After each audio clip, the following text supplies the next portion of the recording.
Hello बच्चों। तो जिस चीज का इंतजार था ना काफी लंबे अरसे से, अब वो जो इंतजार की घड़ी थी समाप्त हो गई।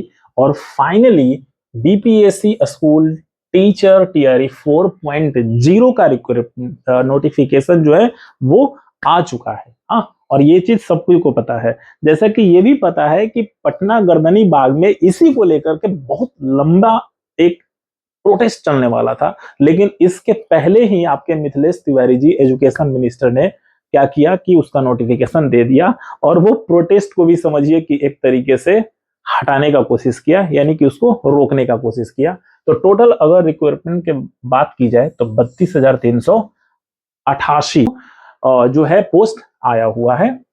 एज लिमिट की अगर बात किया जाए तो 18 से 21 बरस वाले लोग जो हैं इसमें फॉर्म अप्लाई कर सकते हैं। मतलब जिनका भी graduation, post graduation, CTET, estate ये सब कंप्लीट है उसके लिए। और मैक्सिमम जो है 42 इयर्स है। बाकी का पूरी की पूरी डिटेल जो है यहाँ पर मैं बताने वाला हूं कि कैसे है और क्या है। साथ ही साथ ये भी मैं बताऊंगा कि पीटी है, मेंस है। तो वीडियो में बने रहिए और देखिए हर एक चीजों को, वो भी ध्यान पूर्वक। ठीक है, तो सबसे पहले यहीं से कुछ चीजों को देख लीजिए कि कैसे है और क्या है। देखिए, अगर बात किया जाए तो ऑनलाइन का स्टार्ट डेट, ऑनलाइन का अभी ये नोटिफिकेशन आया है, लेकिन फॉर्म फिलअप जो है वो आपको कब से होगा? 1 सितंबर से होगा। हाँ, 2026 तो चल ही रहा है। दूसरी चीज कि अगर लास्ट डेट की बात करिएगा तो वो 30 सितंबर तक आप भर सकते हैं इस फॉर्म की। दूसरी चीज कि लास्ट डेट अगर फी पेमेंट का बात करिएगा तो वो भी 29 सितंबर तक है। हाँ, कहने का मतलब देखिए 1 सितंबर से स्टार्ट होगा और 30, यानी कि लगभग 1 मंथ का समय आपको दिया जाएगा। दूसरी चीज कि एग्जाम डेट कब है, सबको के दिमाग में ये चल रहा है कि भाई ये इसका एग्जाम कब लेगा। तो एग्जाम यहां पर लिखा हुआ है नोटिफाई लेटर, लेकिन कुछ सूत्रों से पता चला है कि एग्जाम मान के चलिए ना कि विद इन 3 मंथ। हाँ, विद इन 3 मंथ, यानी कि सितंबर, देखिए 30 सितंबर तो सितंबर छोड़ दीजिए, अक्टूबर, नवंबर, दिसंबर, यानी कि जनवरी होते होते जो है आपका पीटी एग्जाम हो जाएगा। ये तो पता है कि पीटी और मेंस दोनों होगा। इस पर मैं अभी आऊंगा। तो मान के चलिए कि आपके पास 90 डेज है, वो भी पीटी के लिए। ठीक है, एडमिट कार्ड तो एग्जाम से पहले आपको बता दिया जाएगा। रिजल्ट भी अब जब आपका एग्जाम अच्छा चला जाएगा, एग्जाम हो जाएगा, तो रिजल्ट में तो भैया देर नहीं लगेगा, रिजल्ट भी आ ही जाएगा। अब इधर की अगर बात किया जाए तो फॉर ऑल कैटेगरी कैंडिडेट के लिए मात्र 100 रुपीज लग रहा है। पहले जो मोटे मोटे रकम लग रहे थे ना, बाप रे, 1200, 1500, 2000, 3000, हाँ, अब वो सब लगने वाले नहीं है, मात्र 100 रुपीज देने हैं। और इसकी शुरुआत ना नीतीश कुमार ने किया है, तो नीतीश जी को बहुत बहुत धन्यवाद।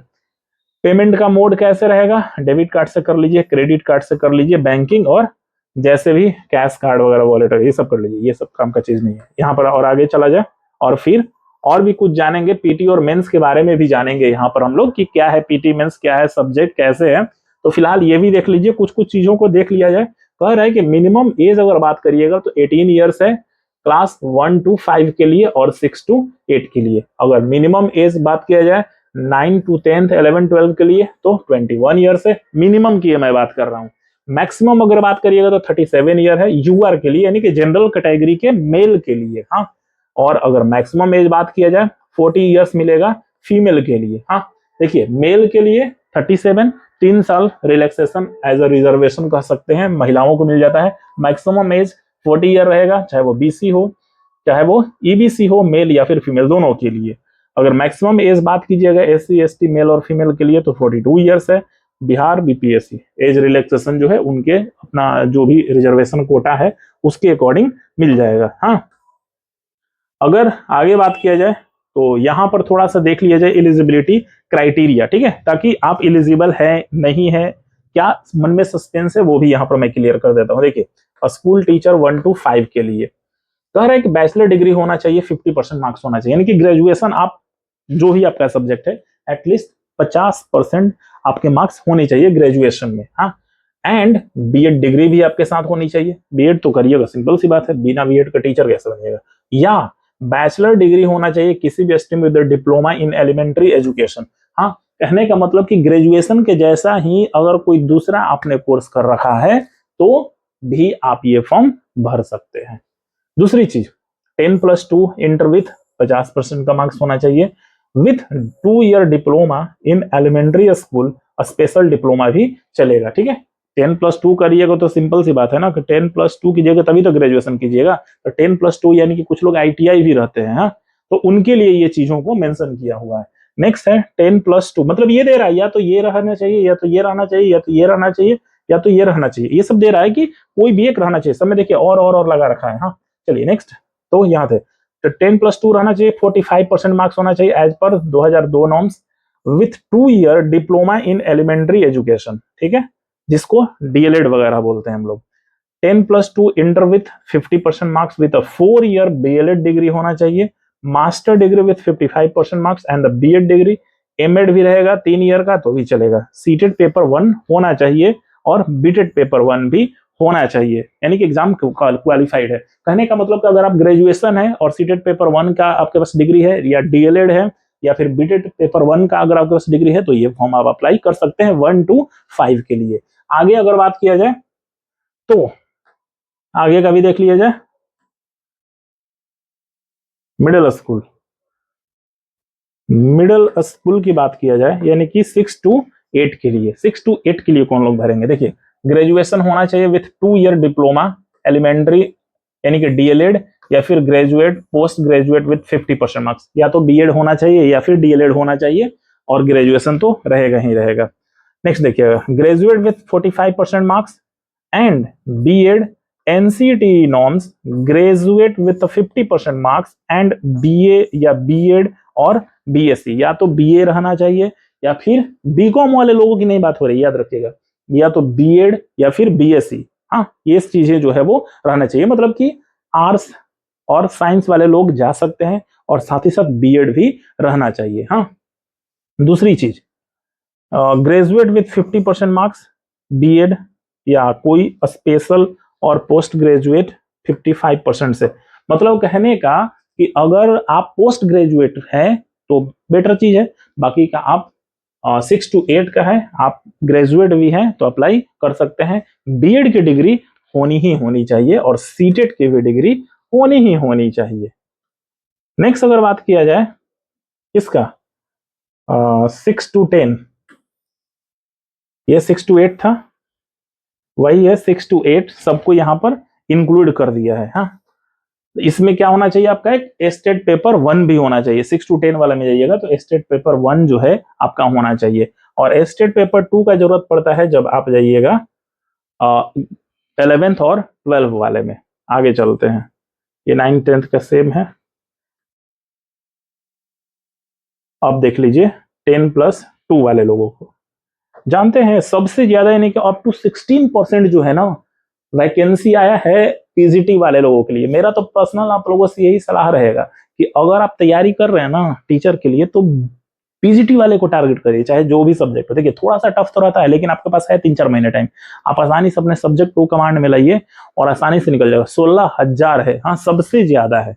देखिएगा तो 10+2 वाले को क्या करना है जी, PGT अगर बनना चाहता है 11 का तो पोस्ट ग्रेजुएट होना चाहिए। कोई भी सब्जेक्ट जो भी आपका सब्जेक्ट है उसमें पोस्ट ग्रेजुएट आप होने चाहिए with 50% marks, post graduate related subject with 45% as पर 2002 नॉर्म्स, एंड BEd की डिग्री तो होनी ही चाहिए। हाँ, बहुत सारे लोग post graduate in related subject 4 year degree in the BEd। हाँ, BEd भी आजकल 4 साल वाला है ना, तो वो भी अगर आप किए हुए हैं तो चलेगा। हाँ, साथ ही साथ MAd वगैरह है तो बहुत बढ़िया चीज है। और इसमें जो इंपॉर्टेंट चीज है कि एस्टेट पेपर 2 आपके पास होनी चाहिए। हाँ, एक तो पोस्ट ग्रेजुएट होना चाहिए और दूसरा एस्टेट पेपर 2 होना चाहिए, तब जाकर के ये फॉर्म आप अप्लाई कर सकते हैं। अगर आगे की चीजों के बारे में बात किया जाए तभी लिंक जो है एक्टिवेट होगा 1 सितंबर से, और फिर सारा चीज जो है, अब देखिए अब जो मैं चीजें बता रहा हूँ, कहने का मतलब कि जो TRE 4 का इस बार जो एग्जाम होने वाला है, 2 पेपर होंगे, एक PT1 और एक PT2 होगा। तो PT1 की अगर बात किया जाए तो उसमें 150 क्वेश्चन होगा। हाँ, नॉर्मल 150 क्वेश्चन होगा जिसमें सारा चीज है, बस इतना समझ लीजिए। साइंस है ही, SST है ही, मैथ है ही, रीजनिंग है ही, इंग्लिश हिंदी सब तो है ही, हाँ, लेकिन ये क्वालिफाइंग नेचर का होगा। सबसे बड़ा जो डेंजरस चीज है ना कि निगेटिव मार्क्स लगा दिया गया है, 1/3, 3 गलती और 1 मार्क्स आपका कट आउट। और दूसरी चीज जो बीपीएससी प्रशासनिक में होता था, ऑप्शन नंबर ई आपको टिक करना ही करना है, अगर नहीं टिक करिएगा ऑप्शन नंबर ई, 5वां ऑप्शन, तो वो निगेटिव माना जाएगा। सबसे यही डेंजरस चीज जो है ना वो कर दिया गया है, और निगेटिव तो लगा ही दिया गया तो थोड़ा सा मुश्किलात जो है ना बढ़ जाएगी, यानी कि वैसे लोगों की ही जॉब होगी जो पढ़ने वाले हैं। तो भैया तैयार हो जाइए और मन लगा करके पढ़िए। एक राहत की बात ये है इसमें कि जनरल का अप टू 40% है, हाँ, यानी कि लगभग 60 नंबर। और अगर बात करिएगा उसके नीचे जैसे ही जाइएगा, ओबीसी का 36.5 यानी कि वही 6-7 नंबर जो है कम मिलेगा। SC ST वैसे ही चले जाएगी, किसी का 35 है, किसी का 30 है, किसी का 29% है। तो मतलब इतना क्वालिफाइंग नेचर, इतना नंबर आपको लाना ही लाना है। अगर इतना नंबर लाइएगा तो ही पेपर 2 में बैठिएगा, अदरवाइज नहीं बैठिएगा। हाँ, तो ये हमारे विचार से ना ये राहत भरा है कि अगर जो लोग भी पढ़ने वाले हैं तो 60 नंबर, 150 में 60 नंबर एटलीस्ट लाएंगे। हाँ, कुछ तो भैया पढ़ेंगे ना। अब ये जैसे ही होगा तो पेपर 2 होगा। हाँ, पेपर 2 जैसे आप दे रहे थे ना 120 वाला, तो वैसे ही होगा। हाँ, 80 जो क्वेश्चन है आपके सब्जेक्ट होंगे, बाकी 30 और जो था तो 80, 30, 110 और ऐसे कुछ था 120, तो वो वैसे ही होंगे। यानी कि जो आपके सब्जेक्ट के 180 नंबर जो क्वेश्चन थे, 80 क्वेश्चन, वो 80 ही आएंगे। हाँ, तो यही कुछ है। बाकी का डिटेल सिलेबस जो है उसके वेबसाइट पर सारा चीज अपलोड है। हालांकि नहीं ऐसा करना चाहिए था भाई, 3 मंथ समय है और उसमें आप समझ रहे हैं भारतीय राष्ट्रीय कांग्रेस का एक दिया हुआ हिस्ट्री वगैरह का, इसके बाद SST का अलग से है, ईवीएस को इसमें जोड़ा है, ईवीएस। यानी कि आप इतना समझ जाइए कि ये टीचर का जो तैयारी करिएगा ना तो लगभग आपका तैयारी बीपीएससी जो प्रशासनिक है ना उसका हो जाएगा। हाँ, तो थोड़ा सा लंबा सिलेबस है, 3 मंथ में इतना बड़ा सिलेबस कवर कर पाना थोड़ा सा मुश्किल आता है। जो कर रहे हैं उनके लिए तो कुछ नहीं है, लेकिन भाई साहब यहाँ तो देखेगा ना आदमी कि भाई 3 ही मंथ है, इतना सारा सिलेबस पढ़ना है, कैसे आदमी पढ़ेगा। बाकी का यही था। तो बेहतर ये होगा कि इधर उधर के चीजों से बचिए और अपना पूरा फोकस जो है पढ़ाई पर लगा दीजिए। अगर वीडियो अच्छा लगे तो इसको लाइक कीजिए, चैनल पर न्यू है तो ऐसे ही इंफॉर्मेशन के लिए साथ ही साथ मैं पढ़ाऊंगा भी, ठीक है। मैथमेटिक्स में पढ़ाता हूँ, चाहे वो पीजीटी हो, चाहे वो टीजीटी हो, चाहे वो प्राइमरी हो। तो उसके लिए जिस पर वीडियो लाने के लिए बोलिएगा वो मैं बताऊंगा। साथ ही साथ साइंस के लिए भी आप मेरे को कमेंट में बताइए, उसका मैं वीडियो लाऊंगा और आपकी तैयारी जो है मैं करवाऊंगा। अच्छा लगे तो लाइक कीजिए, चैनल को सब्सक्राइब कीजिए, वीडियो को लाइक कीजिए, जिसको जरूरत है उसके पास भेज दीजिए। मिलते हैं दूसरे वीडियो में, तब तक के लिए।